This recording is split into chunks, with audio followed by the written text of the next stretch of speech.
Monday నుంచి దేవీ నవరాత్రులు start అవుతున్నాయి కదండి. కొంచెం ఫాస్టింగ్కి ఉండేవి ఏమైనా పెడుతూ ఉంటానన్నమాట. ఇట్లాగా మనం ఆ నవరాత్రుల్లో కొంచెం ఫాస్టింగ్ అంటే మరీ ఏమి తినకుండా ఉంటే నీరసం వస్తుంది కదా, అలా కాకుండా అనమాట.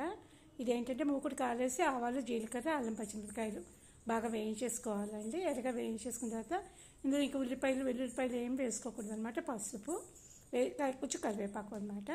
మనం ఎంత పిండి తీసుకుంటామో, ఇదేంటంటే మిల్లెట్స్, ఏ ఫ్లోర్ అయినా అండి, మిల్లెట్స్ అయినా రైస్ ఫ్లోర్ అయినా ఏదైనా తీసుకుని ఒక గ్లాసుడు తీసుకున్నాను నేను. గ్లాసుడు మజ్జిగ అనమాట, ఇది బటర్ మిల్క్ అనమాట పోసేసి. నెక్స్ట్ ఏమిటంటే ఉప్పు ఫస్ట్ వేయొద్దండి, బటర్ మిల్క్ వేసిన తర్వాత ఉప్పు వేయండి, లేకపోతే కొంచెం మజ్జిగ విరిగిపోయినట్టుగా అనిపిస్తుంది. తర్వాత ఈ పౌడర్ కూడా వేసేసి బాగా దగ్గరికి వచ్చేలాగా కలిపేసుకోవాలండి. ఇది కొంచెం నెయ్యితో చేసుకుంటే బాగుంటుంది, లేకపోతే వేరుశనగ నూనెతో చేసుకుంటే చాలా బాగుంటుంది అనమాట. ఇది దగ్గరగా వచ్చిన తర్వాత ఆ పిండి ఉడకాలన్నమాట, పచ్చి వాసన లేకుండా బాగా ఉడకాలన్నమాట. ఇది చాలా చాలా బాగుంటుందండి. ఆ బటర్ మిల్క్ వాసన తోటి పైన నెయ్యి వేసుకుని కొంచెం కొత్తిమీర గార్నిష్ చేసుకుని తింటే చాలా చాలా బాగుంటుంది.